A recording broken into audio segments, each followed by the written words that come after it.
What is going down, faithful? It is Victory Monday and a playoff Monday because now it is officially playoff time for the San Francisco 49ers.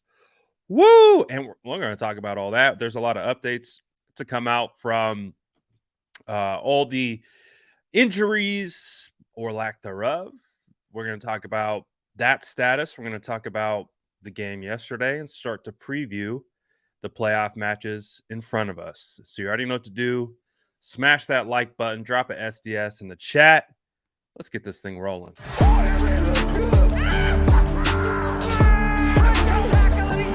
Smash that like button if you haven't already. Love to see it.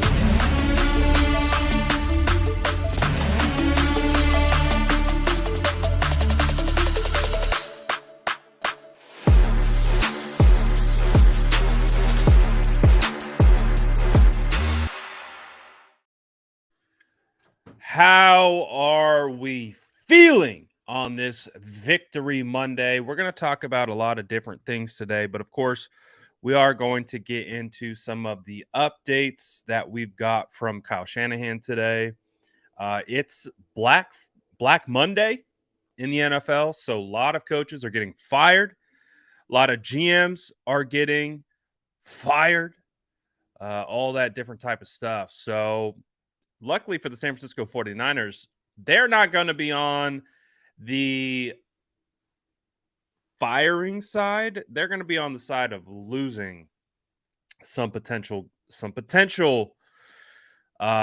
mainstays for the San Francisco 49ers organization. So we'll get into all that. And let's hop right into it. Let's talk about some of the updates from today, from yesterday's game. Again, Kyle Shanahan spoke to the local media today, so we got some updates that we can talk about. But let's start with our guy. It's going to be a sad state of affairs when D'Amico Ryans accepts his head coaching job, but we know it's going to happen. D'Amico Ryans is and should be at the top of the list. I would say it's Sean Payton and it's D'Amico Ryans. I think those are going to be the two hottest head coaching commodities. So as we know, D'Amico Ryans has already been requested to get interviewed by the Denver Broncos. Sounds like the Denver Broncos are going to be one of the potentially one of the best openings. I mean, there's a couple opportunities out there, but I do think the Denver Broncos, they have a culture of winning, I guess you could say. I mean, it's been a while, but they've went to the Super Bowl the past decade, and they just weren't able to get over the hump. But D'Amico Ryans, again, you look at the defense. I think a lot of the defense they've tried to emulate some of the things that D'Amico Ryans has put together. They brought in DJ Jones, they brought in K'Wan Williams, they've got Patrick Surtain, they have Jonas Griffith, another linebacker that D'Amico Ryans, was an undrafted free agent. He developed. They ended up trading him to the Broncos, and he's their starting middle linebacker. So there are some ties to the Denver Broncos and that San Francisco 49ers style of defense. So we'll see if that's where they land. But it's going to be interesting. I do think D'Amico is going to be a head coach after this season. He did us a solid by returning. Also, the Texans, who he formerly played for, requested an interview, but Aaron Wilson is already reporting that D'Amico Ryans is not interested in that Texans job, as the last two coaches have been one and done. So not surprised that D'Amico Ryans doesn't want to go to the, just terrible situation right now that is the Houston Texans. So we'll continue to, there's going to be a lot of updates. So not only was the Texans involved, But we also have our front office staff potentially going to get uh, taken from us. Assistant GM Adam Peters and Director of Pro Personnel Rand Carthon have both been requested for GM interviews by Arizona and the Tennessee Titans. So I'm okay. I don't want to lose Adam Peters or Rand Carthon. Adam Peters, obviously, I think has really been instrumental in the draft. Um, when we look at a lot of the players, and we look at John Lynch as a general manager, but I really do think that the general manager role is so much more complex than it used to be. Let's say, I don't know, 20 years ago, where the general manager could really focus on building a team. And general managers have to do so much. They run so many different departments, at least in the football operations side of things. There's a media component now, that is way more so than it was in decades past. So I do think Adam Peters was definitely, from my understanding, was heavily, heavily involved in regard to, you know, the drafting of players. And of course, you look at the director of pro personnel, and you look at Rand Carthon, and you look at, the scouting that goes into guys like Mooney Ward, and the ability to identify those types of players and bring them in. So you don't want to lose these guys, but the 49ers are not, they're used to this at this point. Everyone wants a piece of the San Francisco 49ers, whether it's the coaching staff, whether it's the front office. Martin Mayhew became the Commanders general manager last year. I mean, it's just a laundry list of the NFL. It's a copycat league, so anytime they can get a piece of what they can perceive to be successful, I think they're going to go after it. So there's an opportunity that we could lose some of our front office players, or front office heavy hitters, which would suck, but kind of understand. Let's get into some of the injury updates that Kyle Shanahan provided to local media today. Demetrius Flanagan-Fowles, he was really the only injury that came out of this game against the Cardinals. He had a neck injury, but is day to day. So again, Demetrius Flanagan-Fowles has been a phenomenal special teamer this year. Another guy that has been developed by D'Amico Ryans, but it does sound like he should be ready to go for the playoffs. Being day to day, we'll keep an eye on his practice participation heading into this week, and we'll see how that progresses. A lot of good news in regards to the injuries or lack thereof. As we know, 49ers Elijah Mitchell and Deebo Samuel returned for this game against the Cardinals, and they haven't played in a while. And Kyle Shanahan reported that neither of them suffered a setback, which is huge. And, Elijah Mitchell came in and scored 2 touchdowns in his first game back. And so you're definitely seeing the value that Elijah Mitchell brings, the 1-2-3 punch that, I mean, hell, even 1-2-3-4 punch. TDP even busted off a solid run against the Cardinals. So right now, this running back room is clearly the best running back room that Kyle Shanahan has ever had in his 6 years with the 49ers, and they're the healthiest they've ever been. So this is huge for the 49ers that neither of these guys were re-injured. And I think we also we haven't used Deebo Samuel in the wide back role, but hey, don't forget, Deebo Samuel can also play running back for the Niners. So the weapons are staying healthy, and that's good. So we did know that these three players, Aaron Banks, Dre Greenlaw, and Kevin Givens, did not play. Kevin Givens has been out for a while, but both Aaron Banks and Dre Greenlaw left with injuries in the game against the Raiders. Both of them, based on the way Kyle Shanahan is reportedly talking about it, he is essentially saying that he is hopeful that both Aaron Banks and Dre Greenlaw will be able to return to practice this week. So that is, again, more great news for the 49ers. Kyle Shanahan was asked if yesterday's game was a playoff game, would Dre Greenlaw be available to play? He said probably. They would have had to ramp up the practice a little bit more. But it does sound like both Aaron Banks and Dre Greenlaw have an opportunity to get back and start against the Seattle Seahawks in the wild card playoff round. Also, Kevin Givens is going to return this week. So the 49ers at one point were down like their top three interior defensive tackles. And they played a lot of their edge guys on the interior, and they're just continuing to get healthier and healthier. So Kevin Givens comes back.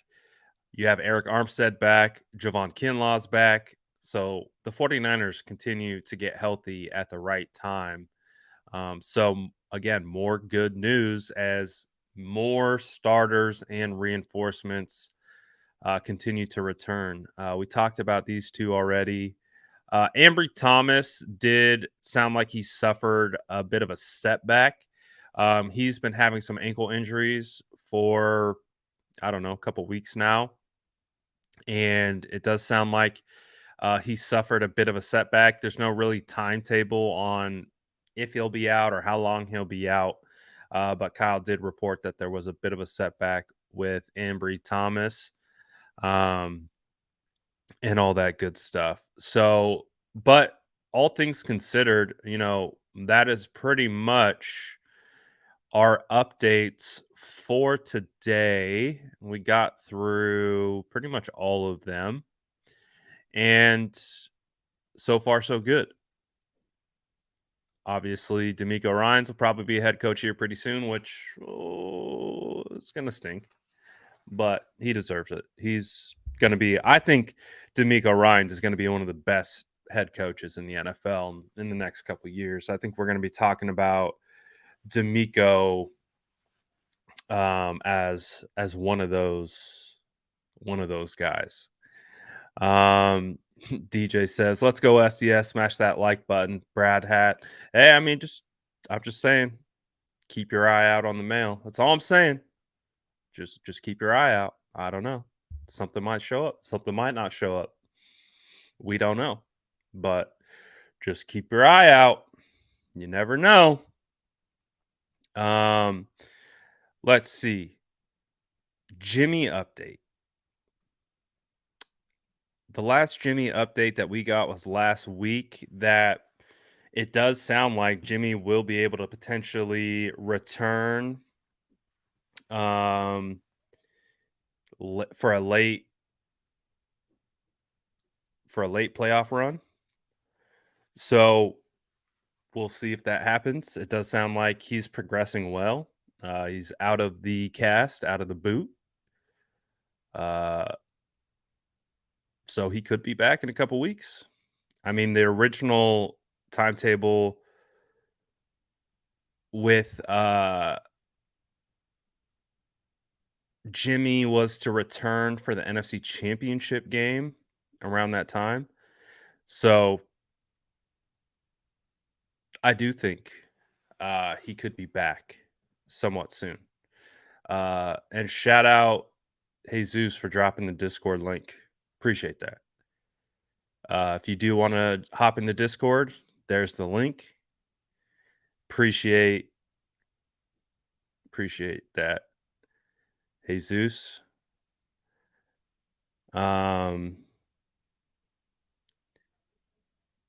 Let's see. He said, "Oh my god, awesome. Not knowing is great. Smash that like button, SDS." You already know the vibes.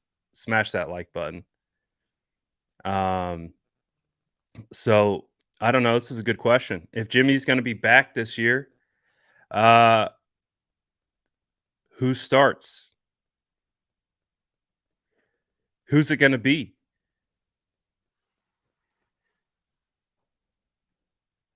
Is it going to be Brock Purdy the rest of the way? Is Jimmy Garoppolo going to take reins as the starter?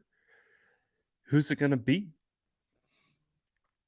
Honestly, I don't think it's too much of a debate.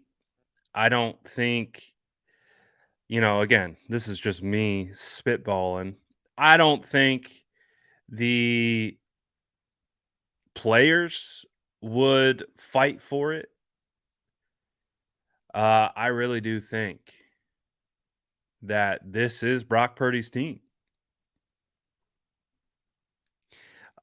He's earned it. It wasn't, he got thrown to the fire.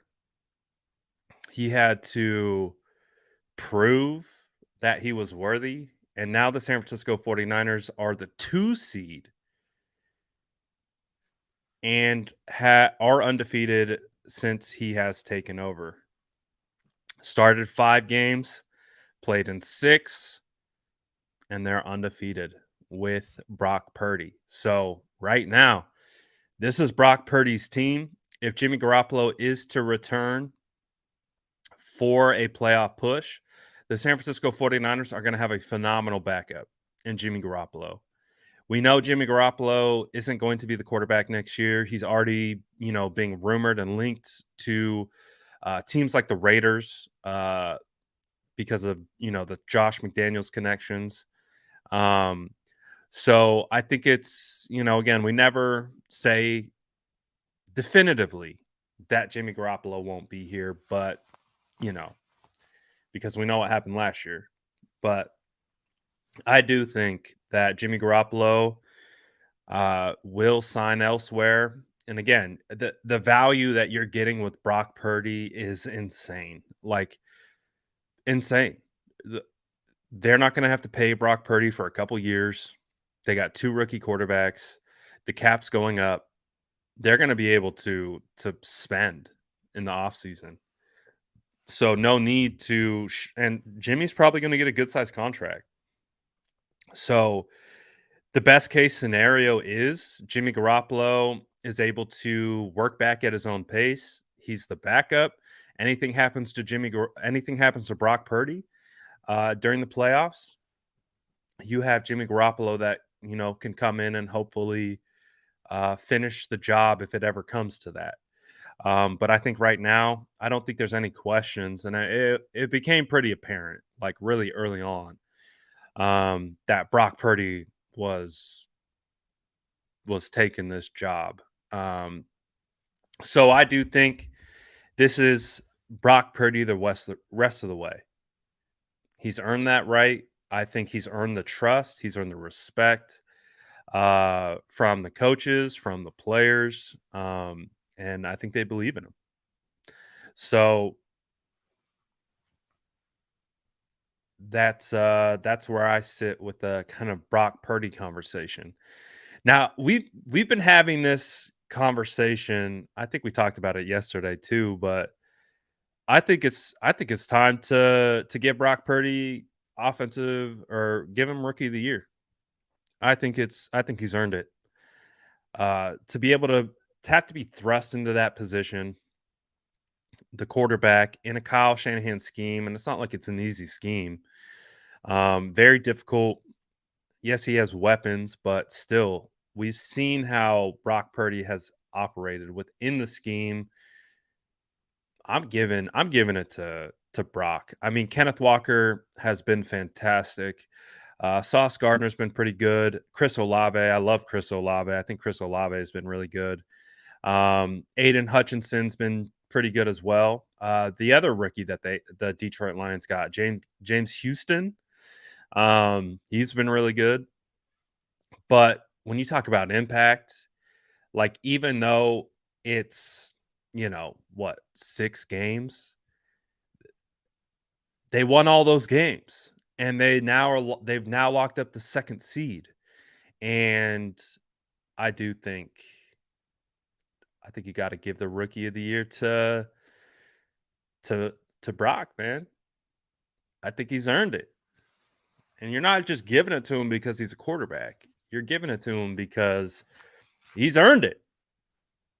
I mean, hell, you look at the past 2 weeks, the defense is, you know, sliding a little bit in some areas, and it's the offense that is keeping this team, like, together, right? Even if you go back to the Seattle game, like, the offense was executing for the most part. There was some opportunities here or there on defense, that were given up.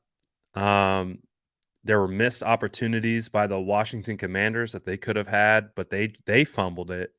And we saw what happened against the Raiders, and there were still some questionable moments against the Cardinals. I think Brock Purdy and the 49ers offense have been keeping this team, uh it's shifted, I think we've always talked about the best Kyle Shanahan teams as being like defensively dominant.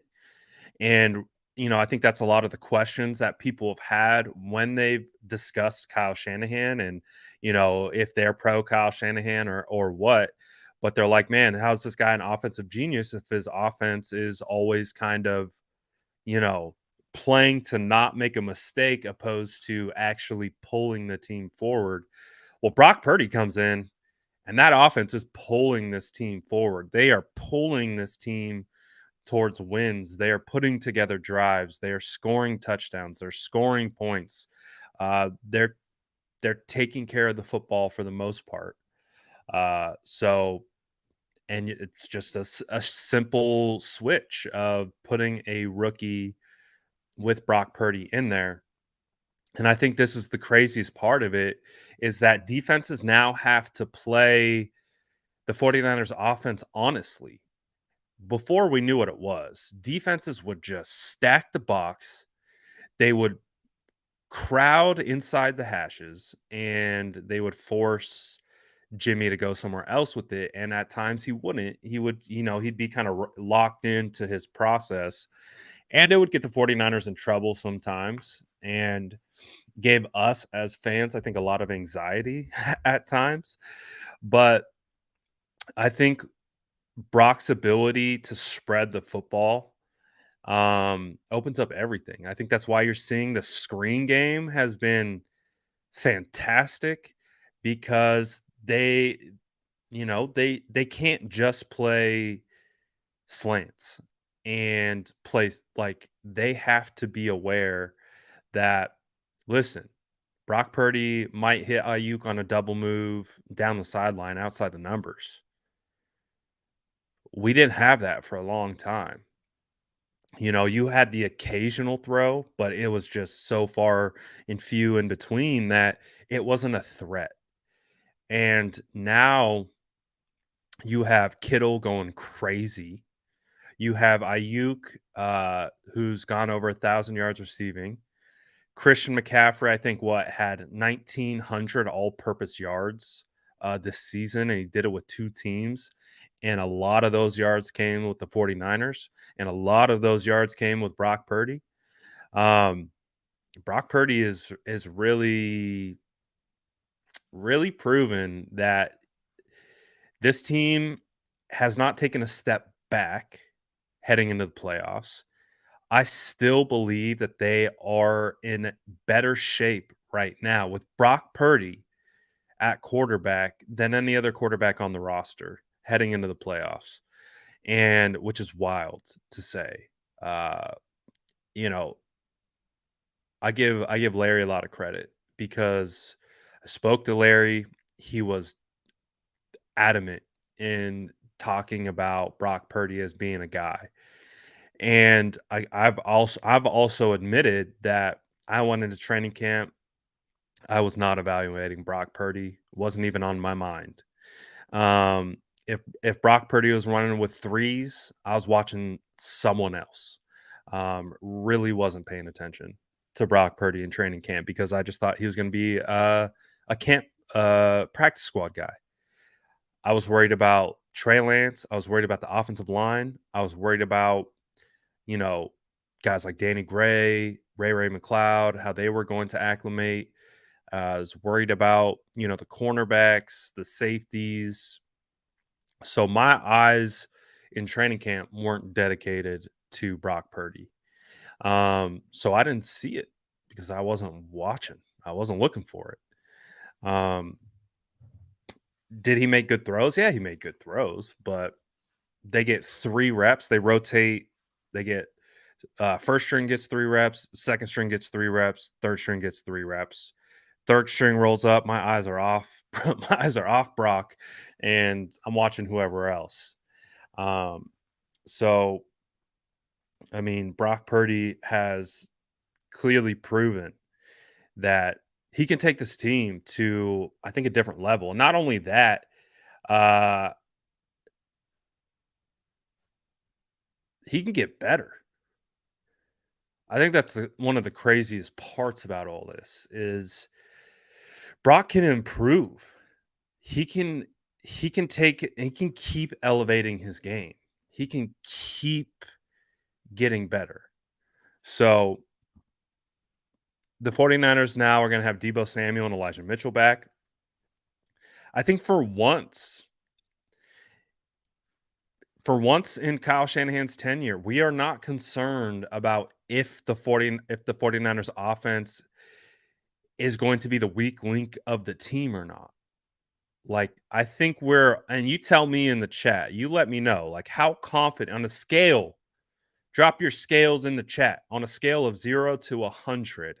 How confident are you in this offense led by Brock Purdy? Obviously, all the weapons that they have with Kyle's play calling and scheming, how confident are you? Are you at a 50? Are you at 60, 75, 100? How confident are you in just the offense? We're talking about the offense. We'll talk about the defense because I think the defense we're worthy of having a honest conversation about the defense the last couple games. But if we're going to talk about the offense, and our confidence level as fans, and again, we poll, I try to get your guys' sense of this team all the time.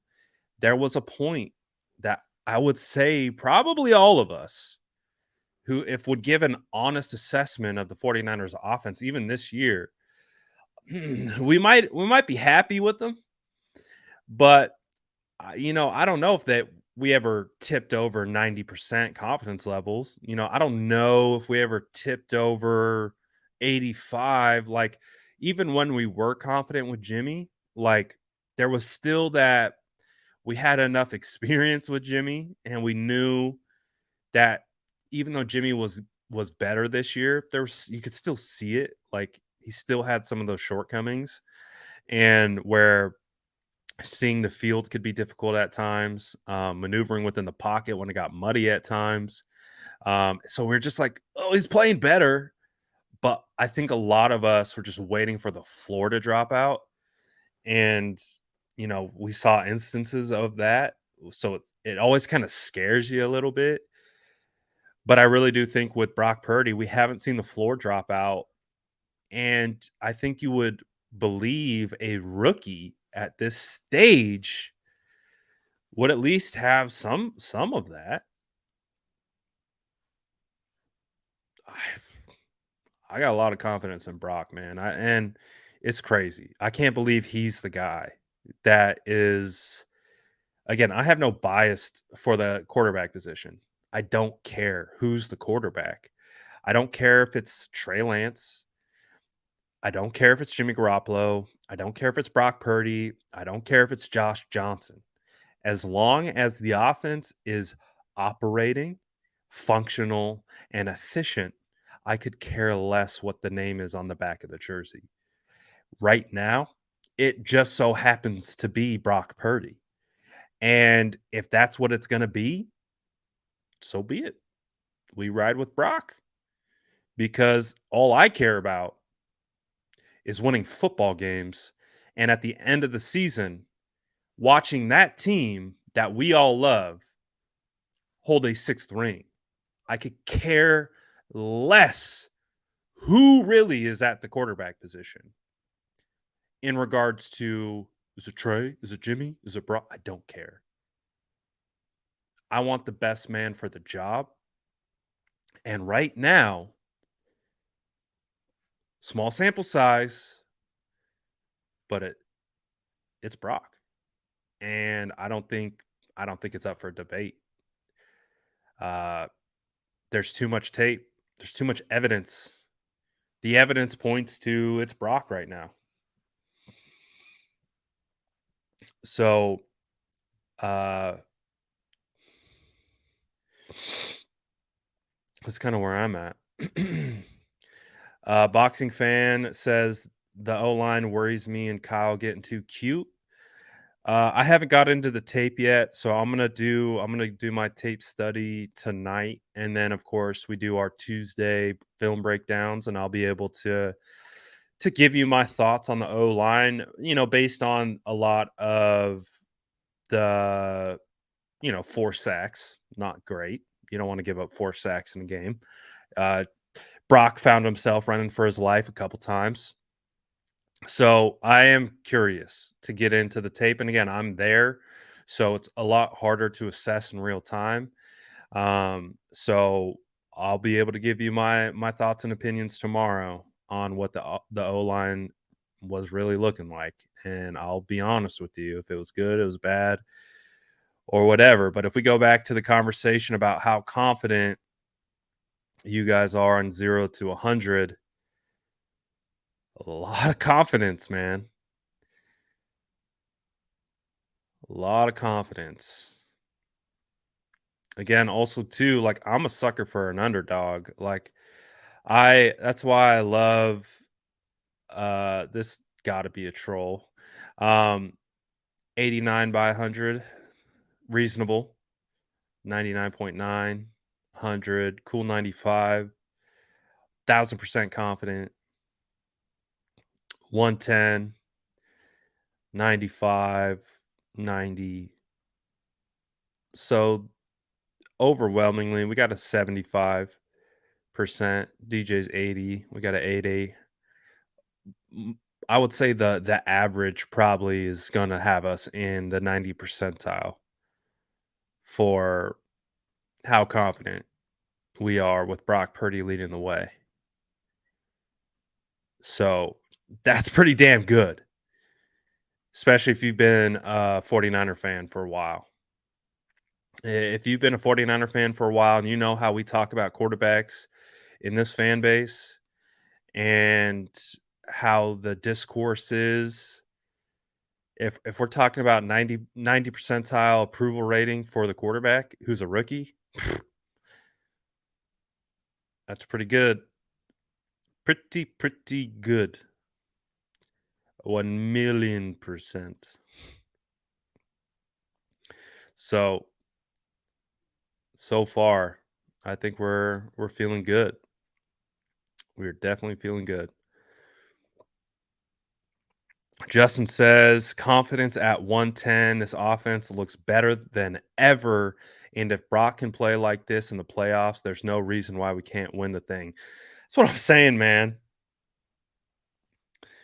That's what I'm saying. This offense looks levels above what it's been in the past. And that's with the rookie running the show. It's with the rookie running the show. So, listen, if we can continue to play complementary football, defense got to show up, special teams have to show up. We avoid the critical errors. Errors are going to happen, right? We're going to have penalties in crappy times. We're going to have occasional turnover here or there. We're going to have blown plays on. We're going to have those things are going to happen, right? But if you're playing effectively and efficiently for the other 98% of the time, for the most part, you should be able to manage those types of mistakes. Obviously, you want to limit those mistakes as much as possible, but if you got Brock Purdy out here cooking, like it gives you more of a leash to be able to work through it. So Brock Purdy's been it's just crazy. It really is crazy, man. We got a Chiefs fan in there. Brock Purdy not beating Mahomes. We'll see. We'll see how that plays out. I mean, tip our cap to Patty Patty Mahomes. Tip our cap to Andy Reid. You guys cooked us week 7. You did. Chiefs came into our home. We were celebrating the 2012 team. We got cooked. But we also got tape. And we also have an example of what you probably want to try against the 49ers because teams have tried to replicate what the Chiefs did to the 49ers and it hasn't been successful. They tried to do that whole like run at Bosa thing. Bosa cleaned that up real quick. So it worked week 7, but you're not going to get 3 touchdowns on end arounds to Miko Hardman ever again. Sorry to say. So we'll give you credit. Week 7, you guys, I mean, we kept it close in the first half. But who was that quarterback? Good old Jimmy. And that was also one of the floor dropout games that Jimmy has. That was one of those games that we were kind of talking about earlier with like we haven't really experienced with Brock yet, knock on wood. But those are the games that we're terrified of with Jimmy is because we know that those can happen. And it happened. So yeah, I think that was I think he, kind of ran into a safety in that game. Like, it wasn't a great game for Jim. They started off hot, started out 10-0, but they faded quickly. And it's just kind of all 3 phases special teams. They gave up that crucial error on special teams. Just a lot of errors in the second half. So, hey, shout out Jet McKinnon. Jet McKinnon's playing well. Travis Kelce, you got Kadarius Toney now. Clyde Edwards-Helaire has dropped off the map. I like Pacheco a lot. Good offensive line. Creed Humphrey. The offense is still going to be stout. But hey, you keep victory lapping it now. But keep that same energy if we see you guys in the bowl. Because this team a little different. That's what we're talking about. That's why we're talking about how Brock Purdy makes this team different. Boxing fan says the D can be overly aggressive and biting on screens. Yeah, I think the D has some fundamental things to clean up. Let's talk about the D. Pause. Let's talk about the defense. What do you guys think about the defense the last 2 weeks?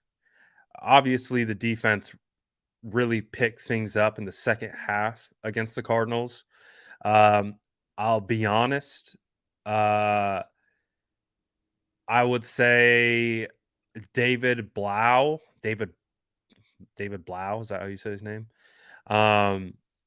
he really sold for the Cardinals offense. I think the Cardinals offense had a plan and they were executing it pretty well until Blau threw those just really bad interceptions. Like those were just bad interceptions.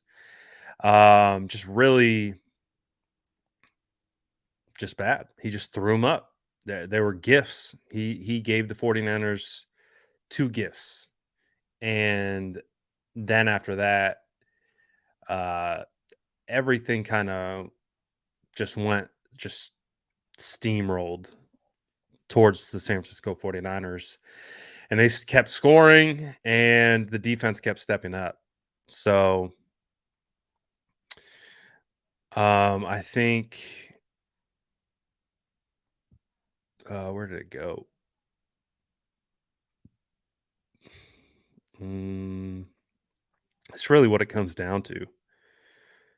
Um, I think it just comes to fundamental things, keeping things in front of you.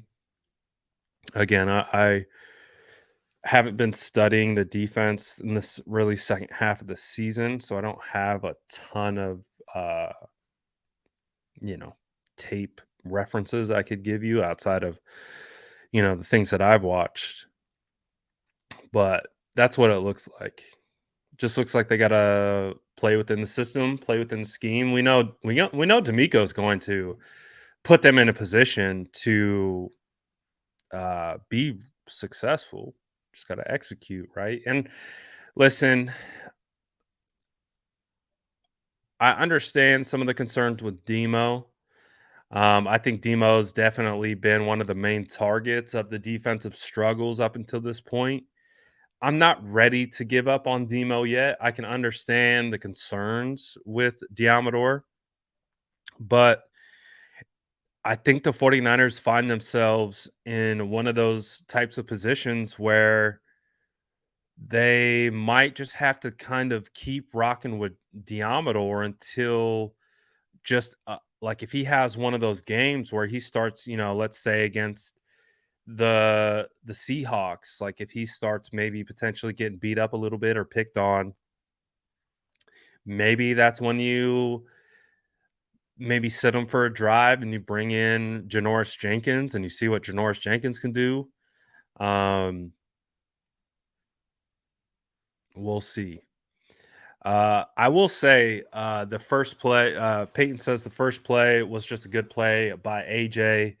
Demo was in position. I got to defend Demo on that one. I got to defend him. That was offensive pass interference. 100% all the way. And that's not because I'm just a 49er fan. Um, Demo got the raw end of the stick on that one. AJ Green extended his arms, I think, two times on that play, pushing him in the back. And Demo still stayed in position to make a play. But again, that was offensive pass interference. Like, you can't extend your arms, man. Like, isn't that like the definition of the rule? If a wide receiver is extending their arms to create the separation, that is offensive pass interference. They didn't call it. We're not going to cry about it. Not going to cry about it, but Demo, for his perception sake, got burned on that one. I believe. I think he was in good position. He just got hosed by a missed offensive pass interference. Um, so, and I think he still played well down the stretch. So big test this week. You're going to have Tyler Lockett coming in. You're going to have DK Metcalf. Definitely a big test. Um, the 49ers defense, I think too, if we're talking about the 49ers defense, I don't think we can say that the 49ers run game is struggling, right? I don't think I think the run defense is stout. They really are holding opposing rushers in check. They're getting healthier on the interior. They're going to be getting Greenlaw back. I think the run defense this year has continued to be elite. I don't really see that taking too much of a hit. I think where people are having concerns with the 49ers defense right now is in coverage. That feels like where a big portion of some of the concerns are coming from, whether it's not being able to generate enough pressure, which allows the quarterback enough time to get the ball out. Um, I do think that's at least there's a lot. There's still positives about this defense. I mean, it's still a really good defense. Um, I don't want people to start believing that our defense isn't good. Our defense is good. It's still top tier. But it's football and things are going to happen. So I'm not overly concerned about the defense. I think the defense is going to figure it out. And when you get more guys back, I think it will continue to help the 49ers. Aloha Smitty says, Brada Brad, we should do a look back at our preseason predictions. I know none of us thought about BCB. No, not one. No one thought about it. Larry thought about Brock. Not, I didn't even think about Brock. I'll be 100% honest. Didn't even think about him. But yeah, I think maybe we could do that later in the week. That's a good point. We got to hand out awards, right? Or I don't know. You tell me. So we got to do the sourdough awards, right? We got to you know what we should do? We should get little trophies made up with like sourdough loaves on them, and we should come up with our own sourdough squad award show, um, where we hand out the awards for the season, and we'll have little sourdough trophies that we could hand out.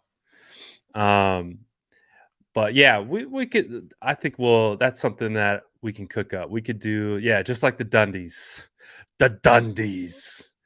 Um, we'll come up with the sourdough awards because we did award predictions, right? We did award predictions at the beginning of the year. So we got to hand out the awards. We got to give out the hardware. So good call on that. Good call on that, Smitty. We got to take care of that.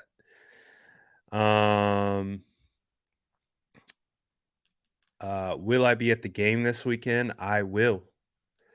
I will be at Levi's for playoff football, and I'm really excited about it. Uh, it's going to be a good time. I know people are already kind of concerned about the weather. Uh, I think I've made my point clear about the weather because right now it's saying 80% chance of rain. When I looked at this Cardinals game just a couple days before, it was 60% chance of rain.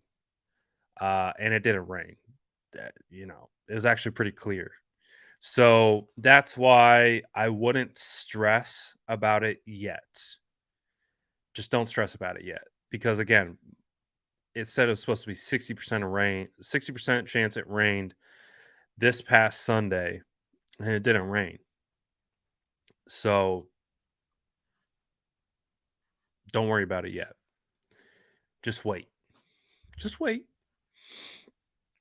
And even if it does rain, the 49ers have been playing in the rain all year. Not overly concerned about it. They'll figure it out. When you got a ground attack like again, we talk about it, you could maybe even rationalize how the rain could benefit the 49ers because if you're back to keeping the ball on the ground and you have a running back room that's McCaffrey, uh, Elijah Mitchell, Jordan Mason, and TDP, and you have a defense on the other side that is stopping the run, you could actually make a case that the rain could help the 49ers. So, in regards to game planning and like game flow and stuff like that. So, I'm not too concerned about it. I think we'll have more conversations about the rain uh around Thursday or Friday. Until then, we'll just be patiently waiting until then. Um so definitely looking forward to this matchup. Um I'm looking forward to facing the Seahawks for the third time. I think that's going to be fun.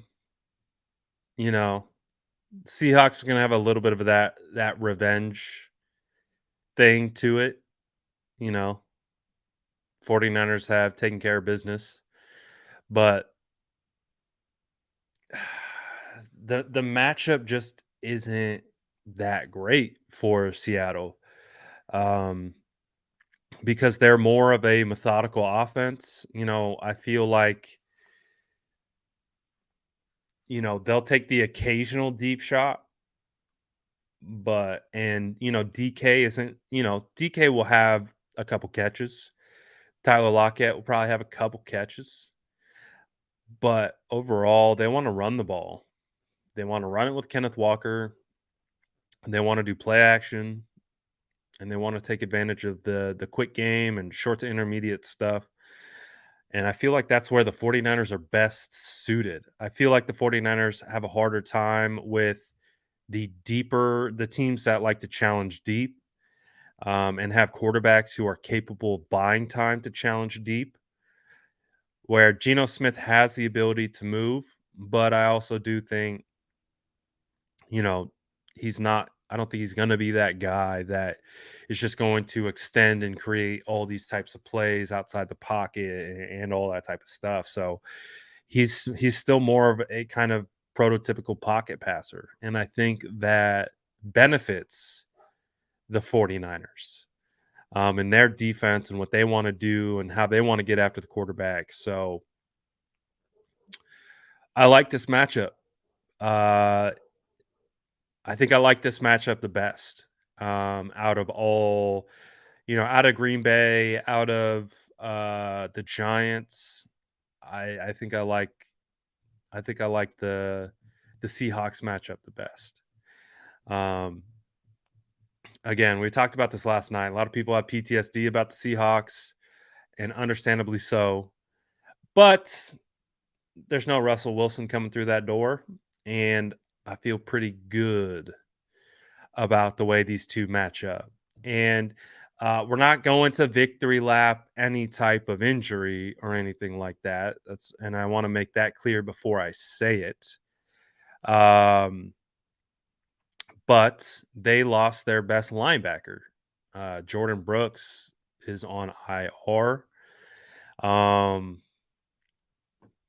and if you go back to the Week 15 game, Brooks really wasn't much of a factor, and he's their best young linebacker.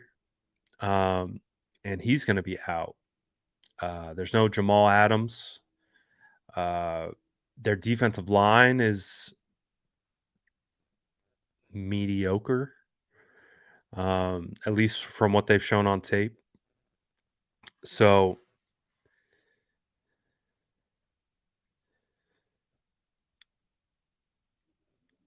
I like the matchup. I think it's a good matchup. Kittle, we saw Kittle, man, has been balling. I'm so happy for Greg. You guys know I'm I'm the OG of the Kittle fan club. If you didn't know, now you know. Uh, Kittle is my guy and has been my guy since he's been before he was a 49er. Um, so this channel is thrilled about George Kittle's success this year, especially late. So uh, don't see how don't see how like you can't be excited for George and what he's doing. Justin says, I know I'm ahead of draft season, but man, when you get that Senior Bowl tape, Brad, keep an eye on Carl Brooks, 300-pound rusher from the interior and the edge. Love to see our head of the Sourdough Scouts already. Hey, Justin, I'm going to need a list. I'm going to need a list of who I should be looking for because I'm going to be honest. I've been 100% focused on the 49ers this year. I mean, you guys know I do content 24/7 about the 49ers. My football bandwidth right now is on the 49ers. So I haven't watched a whole lot of college football this year. Um, I feel like I need to go to the Senior Bowl though. Like even if even if the 49ers go to the Super Bowl, I kind of feel like I need to go to the Senior Bowl just because when I went to the Senior Bowl, all those players get drafted. And it's just such a great event to evaluate and really quantify where everyone's at. Like it really helped me that draft season and that draft prep to understand like, okay, these guys I like, these guys I don't like, uh, and really set the tone for that draft season. I don't know, might have to. Oh, wow. Sons of Johnny Lamaster already booked a round trip flight to Phoenix for February 12th. That is some confidence. Talk about putting your money where your mouth is.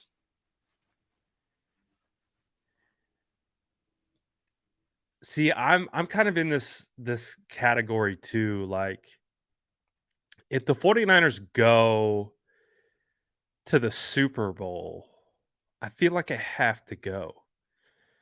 And shout out Jason Aponte. Jason Aponte is credentialed to go to to the Super Bowl, so uh, he'll be there. But I'm not credentialed, so I'm gonna have to pay. I think I think I got to do it. I think I can't miss it.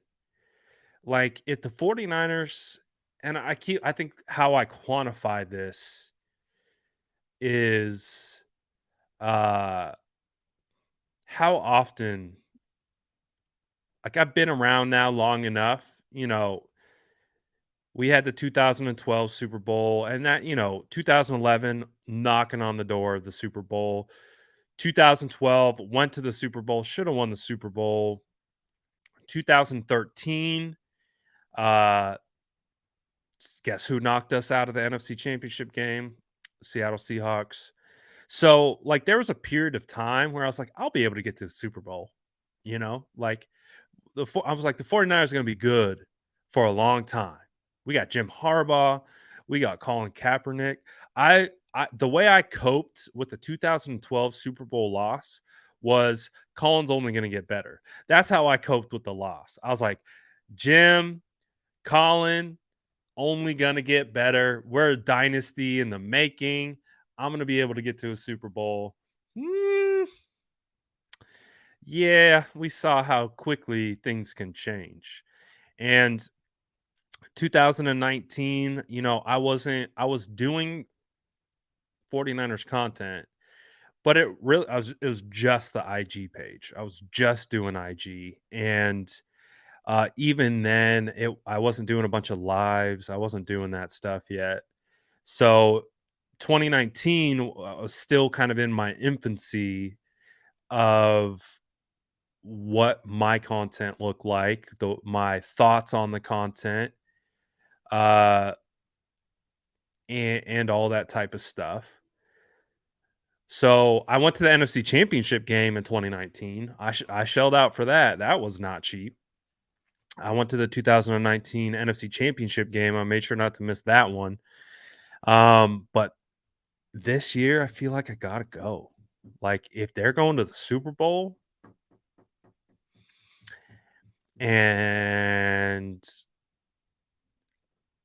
I got to, oh man, OG, missed the day. Yeah, when I used to stream games on IG, that was a long time ago. That's an OG right there.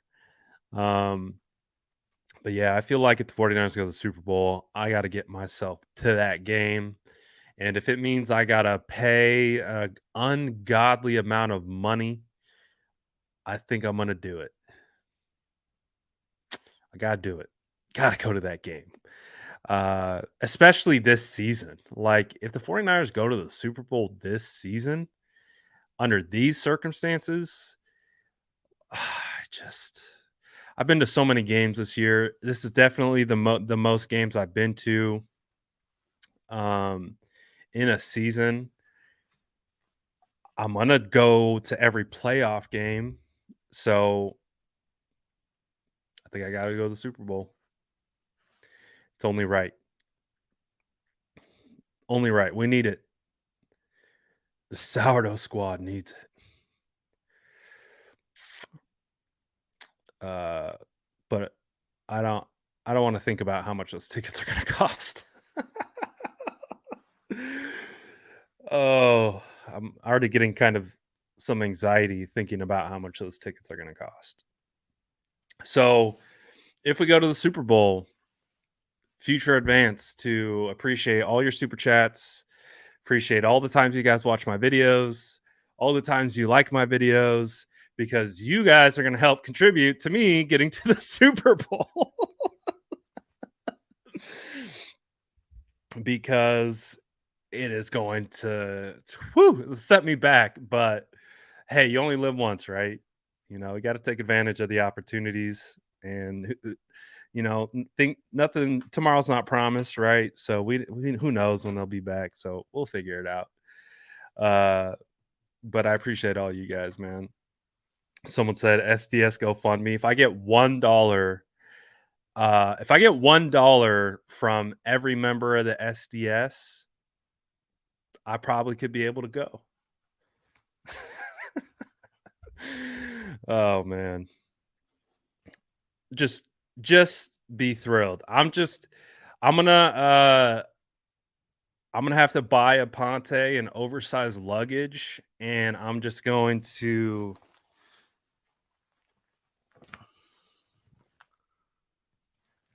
hop into the luggage with the Ponte, and they're gonna be like, "What do you have in this massive luggage?" And he's gonna be like, "Oh, it's all my audio visual equipment. You don't need to check it though. It's fine." I'll just like poke little holes through the bag so I can breathe. That's how I'll get in.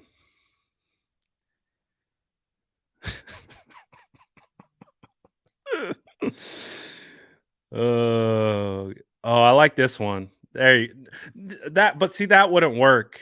That wouldn't work because we would effectively make like the tallest human being in the world. Aponte is like 7 feet tall, so it wouldn't work because if he got on my shoulders and we did the trench coat, we would be like 8.5 feet tall. It would we would be our the jig would be up. They would figure us out, man. They would figure us out. Uh, hey, let's go! Shout out Tony. He's already on the way to helping us get to the Super Bowl. I like that energy. Good energy. We're manifesting the 49ers Super Bowl already. So that's good. I'm 6'3", but Aponte's like 6'5". Ponte's a tall boy.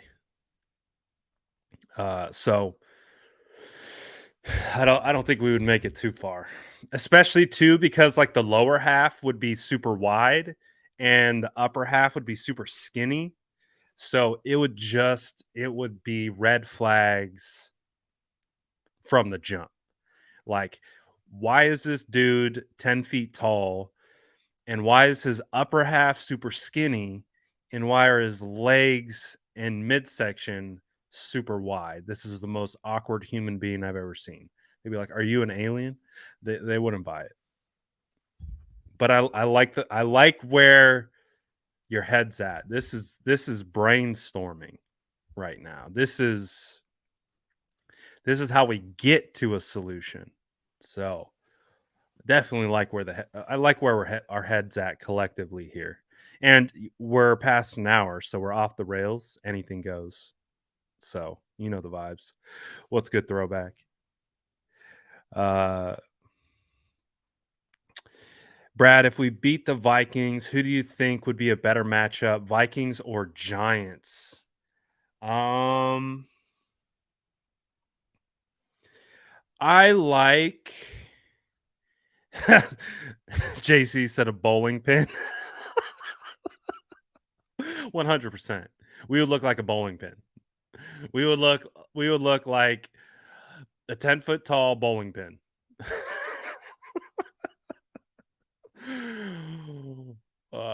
That's a funny visual. Who do I think would be a better matchup?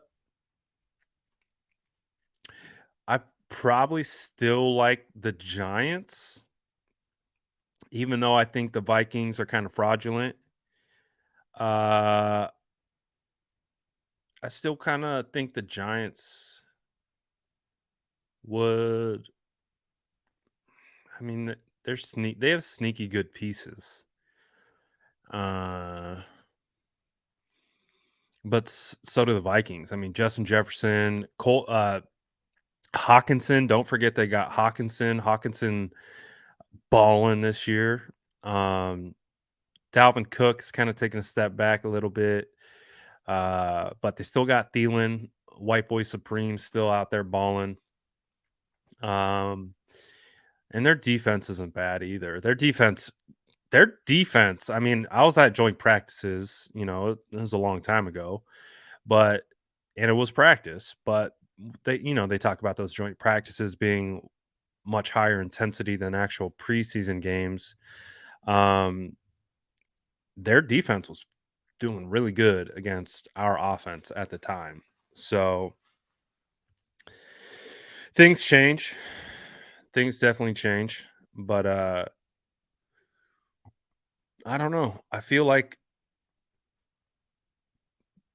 but then you have that Daniel Jones element, right? Where Daniel Jones could get loose, right? So Daniel Jones could create. It's honestly a lot closer than I thought. I don't know. It's pretty damn close. Probably I still probably lean Giants, but I don't think the Vikings are too far off. So, that's a close one. Well, a lot of people thought that if the Packers won, they would go up and beat the Vikings at home. So we'll see. I like the path though that the 49ers have to the NFC Championship. So all things considered, I like the path to the NFC Championship. I think the 49ers can manage the Seahawks. I think they can manage either the Vikings or the Giants, whoever it's going to be. And then we'll see if we get Philly in the NFC Championship. And then that is going to be like one of those games, like, talk about great warm up to the Super Bowl and whoever gets into the Super Bowl, because it's going to be Bills. It's going to be it's gonna be Chiefs in the Super Bowl, right? Like I feel like we all kind of sense that and we kind of feel that. Like it really does feel like out of the AFC, it's gonna be Bills or Chiefs really outside of some team just having a miracle run. Um and both of those teams are gonna be really difficult to beat. Bengals, yeah, Bengals. Yeah. Yeah. Yeah. Nah. Yeah. Nah. I like the Bengals. I do. I think the Bengals are stacked. Jamar Chase, T. Higgins, Joe Mixon, Joe Burrow. I think they're stacked. Ugh. Bills got that like superpower right now. The Damar Hamlin superpowers right now, and they're already good. And Patrick Mahomes. Did you guys see that play that the Chiefs ran against the Raiders and they scored a touchdown on? They did like the circle thing, and then it was like a triple option flea flicker play. Did you see that they did against the Raiders? Uh Probably one of the most disrespectful plays I've ever seen in my entire life, and was thrilled that it came against the Raiders. Um, it was phenomenal. Um, it was amazing, the whole process of it. And I had to watch it like 3 times to be like, "What the hell did they do here?" Like, even watching it and then rewatching it, I was like, "Yeah, this play is crazy." Like, it's just like, it's so crazy, you're just like, "What are they doing?" And it worked. Like, even the way the offensive line just kinda stood there, and then they threw back to the offensive line side. It's like, "What the" This is the most disrespectful play I've ever seen in my life. Um, but good for them. So, we're we're gonna figure it out, uh, with, how the playoffs are gonna work, but all I'm saying is I'm just happy that the new season is beginning. Like, I don't wanna get caught being too cocky, and again, I'm just knocking on wood. I gotta make sure my our juju's correct, but it still feels like there's a lot of football left to be played for the 49ers. Like, that's just how I feel. Like, it's crazy that the regular season is over. It's my brain is having a real hard time processing that the regular season is over and it's a one game season week to week from here on out, and there's only 4 of those opportunities left. My brain is having a very hard time processing that because I feel like there's still a ton of football left to be played, but also trying to again quantify and rationalize that hey, you lose a game, you're done. Your season's over. That's it. Like our content changes. Once the season is over, whether it's with a Super Bowl win or, God forbid, an elimination, like our content changes. We're going to recapping and draft season and free agency talk. Like my brain is having a hard time. Like like in reality, you are that close away from just no more football to talk about because the season, like, it can't be over. It's just it can't be over. I'm not ready. I'm not ready. We need more. This can't. We got to go deep. But I'm just happy that we have that opportunity. Happy that Brock is playing how he's playing, man.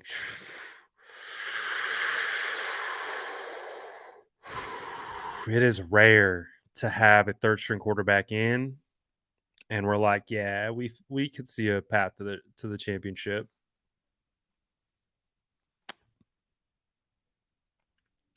Ooh, interesting question, Justin. He says, Brad, what do you think about possibly adding Michael Thomas with him being a free agent? Oh, we would have a team full of slant gods if that was the case. If you had Michael Thomas with Debo Samuel and Brandon Ayuk, George Kittle, Christian McCaffrey, like, I mean, obviously he has an injury history, so I would say at what cost, but if we're not gonna go that deep into the rabbit hole, um, let's just say that's what your starting 3 wide receivers are. That's your wide receiver 3 is Michael Thomas. I'd do that. Like, I'd be okay with that. Like, you have Michael Thomas in the Juwan Jennings role, and, theoretically, Michael Thomas is healthy and, capable of contributing.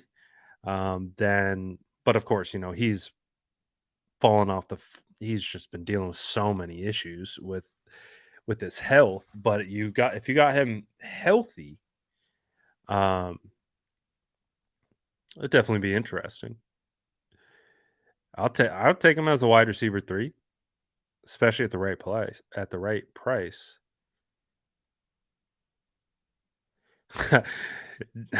My guy says he said content changes, and it hit me that if they lose, I'm back to jersey swap. That's what I'm saying, man. That's what I'm not ready. I'm not ready. Like, I want to be able to say I can't go to the Senior Bowl. I want to say that. Like, I want to have to choose between going to the Senior Bowl and going to the Super Bowl. Like, I want that to be the choice. Senior Bowl is a great time and is a great experience, but I would much rather go to a Super Bowl and focus on the 49ers winning their 6th ring opposed to starting draft season. And you guys know I love draft season. Draft season's one of arguably my favorite time of the year.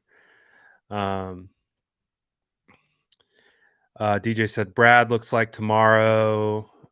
Looks like tomorrow getting a good luck charm. Smash that like button.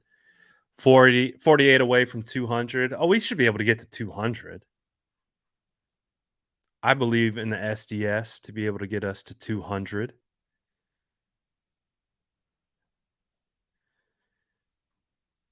So Justin says, I'm just curious because we've taken shots on players with injuries before. 100%. Again, like if you get him for cheap, then yeah, I got zero problems. Because if it doesn't work out, then he doesn't work out. And you're not like, it's not like you can't make any additional moves past that point. So that seems like one of those low risk, high reward type moves. I'm okay with that. Oh, don't bring up Braylon Edwards. Come on now. I actually thought Braylon Edwards was going to be dope for us. I was excited about that signing. I was like, "Ooh, we got Braylon Edwards." I'm like, "All right, all right." Nothing. Nothing out of Braylon Edwards. Yeah, that was not great. We have want to give you guys an update of what we got cooking tomorrow. I think this is the most easiest way to pull it up. Pause. So I will be back on. So we had to push back. We host the live event on the 49ers Supporters Club platform.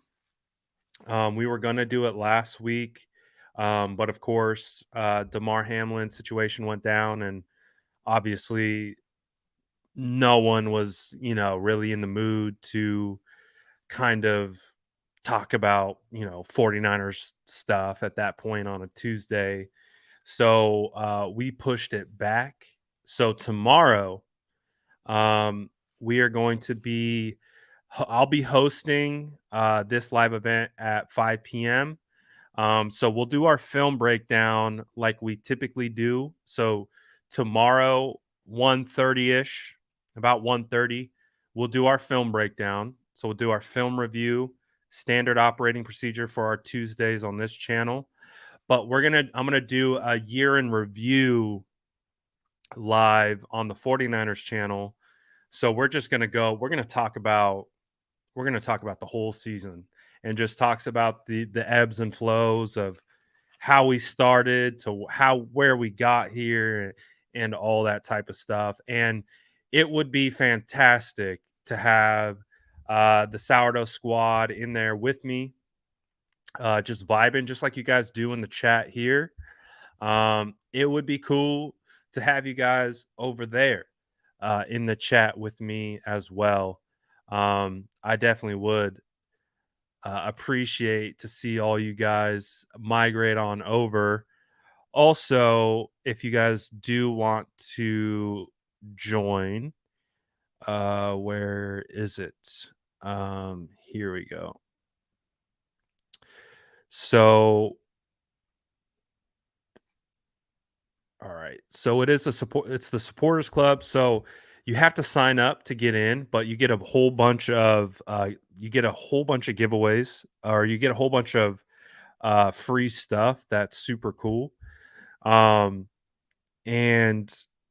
I'll drop it in the chat. If you use this promo code uh playoff 50, you'll get 50% off your first year membership. So, and this will translate into next year. So it's a great opportunity. And they really, this is the first full year of like getting the supporters club up and running, but this thing is only going to continue to take off, and they're going to keep doing awesome content and giveaways and all that different types of stuff for any of the supporters. So again, like I said, I would love to have you guys in there with me, as well as again, just vibing out. We'll also be going to be doing a giveaway. So the only thing that you have to do to enter the giveaway tomorrow is, let me pull it up and I'll show you what the giveaway is.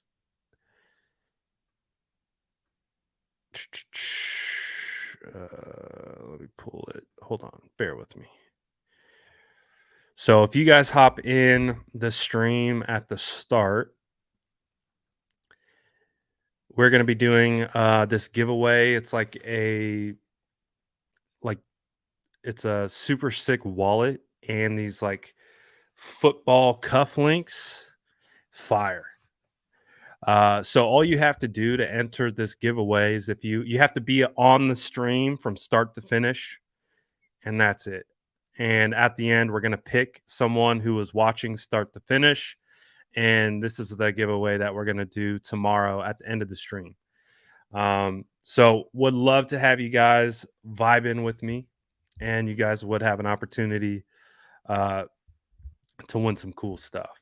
So that's what we got cooking tomorrow. So hopefully we'll see you guys in the supporters club. And again, I'll remind you guys tomorrow after our film breakdown and all that good stuff. But would really appreciate that support in the supporters club. It would be a great way to end the regular season and get ready for the playoffs coming up. But appreciate you guys as always for tapping in. Remember, film breakdown tomorrow. I'll have some answers for you on the offensive line. If the offensive line struggled against the Cardinals, if it wasn't as bad as it felt, we'll talk about it. I'm going to look at it. I'm going to give you my honest opinion. Again, we've been riding pretty high with the 49ers offensive line these last couple weeks. If they took a dip, we'll be honest. If they took a dip, and we'll discuss how and why that may have been. Again, I don't really know. I know they had 4 sacks. I know Purdy seemed to be under duress quite a bit. So we'll take a look at it. We'll see why that happened. And be honest with the assessment of our offensive line. And of course, Brock Purdy, how he played, and all that type of stuff. So film breakdown tomorrow, about 1:30 on the channel, and we'll get cooking. So hopefully see you guys then. Smash that like button on your way out. We're only 38 away from 200. I know we got 38 sourdough lurkers in the background. Just smash that button on your way out. Little thumbs up. Get us to 200. And see, look at that. Already at 23. So we get there in a blink of an eye. Just smash that like button and we'll get into it. Justin says, Brad, you got to watch Dontavian Wicks highlights. He reminds me of Terry McLaurin at times, but needs to clean up his drops. My guy's out here working. Oh, but the countdown has begun. 13 left. Oh, 10 left till we hit 200. We got 10 left in us. We got 10 left in us. You can do it. You can do it. 10 more likes. 10 more likes. Oh, 5 more.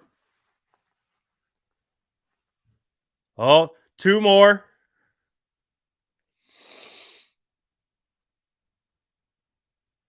Ooh.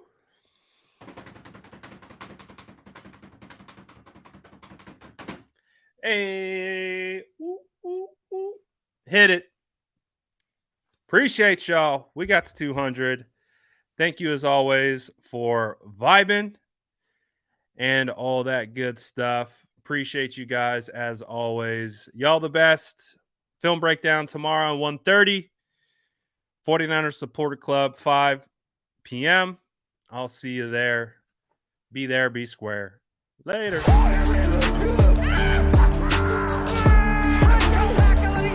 Smash that like button if you haven't already. Love to see you.